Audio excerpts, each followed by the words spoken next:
অবহেলা অনেক খারাপ একটা জিনিস। যে অবহেলা করে তার কাছে হয়তো জিনিসটা কিছুই না, কিন্তু যে অবহেলাটা পায় সেই বুঝে আসলে কষ্ট কাকে বলে। আমি তাসমিম ব্ল্যাক ক্যাট। আজকে আমি তোমাদের শোনাবো একটা অবহেলার গল্প। আজকের গল্পটা লিখে পাঠিয়েছে নয়ন নামে একটা ভাইয়া। ভাইয়াটার হয়ে আমি আপনাদের গল্পটা বলে শোনাবো। আপু, আমার নাম নয়ন, আমার বাড়ি কুমিল্লা। আমি মাদ্রাসায় পড়ালেখা করি। আমার খালাতো ভাইয়ের বিয়ে ছিল, আমি সহ আমার পরিবারের সবাই বিয়েতে যাই। আমরা সেই রাতটা তাদের বাসাতেই থাকি। পরের দিন মেয়ে আনতে যাব, মানে বউকে আনতে যাব।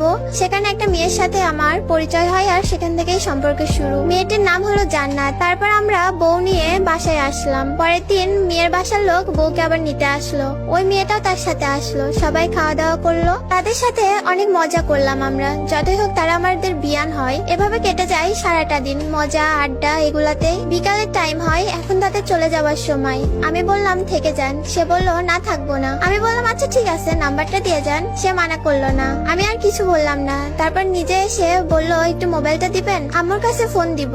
আমি বললাম আচ্ছা ঠিক আছে নেন। আবার একটু পরে দিয়ে দিল। তারপর ও বাড়িতে গিয়ে নিজেই কল দিল আমাকে, বললো আমি বাসায় এসে পৌঁছেছি। আমি বললাম আচ্ছা ঠিক আছে, পরে কথা বলি। তারপর রাতে তাকে আমি কল দিলাম, জিজ্ঞেস করলাম কেমন আছেন। ও বললো আমাকে কেন কল দিছেন। তারপর আমি বললাম আমি যার সাথে একবার কথা বলি তাকে আমার বন্ধু মনে করি, তাই কল দিছি। আপনি কি আমার বন্ধু হবেন? তারপর অনেক কষ্টে বন্ধুত্ব করলাম। নতুন বছরের শুরুতে হ্যাপি নিউ ইয়ারের দিন তাকে আমি প্রপোজ করলাম। সে রাজি হলো না। সে বললো আমাকে সে বন্ধু ছাড়া কিছুই ভাবে না। এভাবে বন্ধুত্ব নিয়ে কেটে গেল 5টা মাস। হঠাৎ সে আমাকে একবার কল দেয়, দিয়ে বলে সে আমাকে ভালোবাসে। এরপরে অনেক খুশি হয়েছিলাম। তারপর এভাবে কেটে যায় আরো সময়। হঠাৎ সে তার আব্বুর সাথে চট্টগ্রাম চলে গেল মামার বাসায়। সেখান থেকে আসলো। সেখান থেকে আসার পর থেকেই শুরু হলো আমার সাথে অবহেলা। ভালো করে কথা বলে না। এভাবেই চলতেছিল সবকিছু। হঠাৎ একদিন বললো আমাকে বিয়ে করবি। আমি বললাম আমি তো এখন কিছু করি না, তাহলে কিভাবে বিয়ে করব। সে সেই দিন খুব রাগ করলো, আমার সাথে কথা বলা আরো কমায় দিল।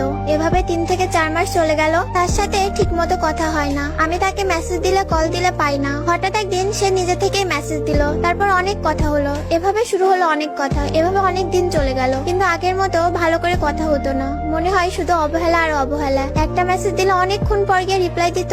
জানো আপু, আমার না অনেক কষ্ট হইতো, কেননা অবহেলাটা অনেক ভয়ঙ্কর ছিল। তেমন ভালো করে কথা বলতো না। এভাবে 5 বছর হয়ে গেল। আপু জানো কি, এই সম্পর্কতে অনেক কিছু স্যাক্রিফাইস করতে হয়েছে আমার। নিজের নাস্তার টাকা বাঁচিয়ে তাকে রিসার্চ করে দিতাম। এমনও রাত গেছে তার জন্য আমি অনেক কান্নাকাটি করেছি। নামাজে বসে তার জন্য দোয়া করেছি, সে যেন ভালো থাকে, সে যেন আমার হয়। হঠাৎ করে সে আমাকে সবকিছু থেকে ব্লক দিয়ে দেয়। 5 বছরের সম্পর্কটা এভাবে নষ্ট করে দিল। আমার বন্ধুকে সে বলে সে নাকি আমার সাথে শুধু টাইম পাস করছে, আমাকে কখনো ভালোবাসেনি। সে নাকি অন্য কাউকে ভালোবাসে, আমাকে কখনো ভালোবাসেনি।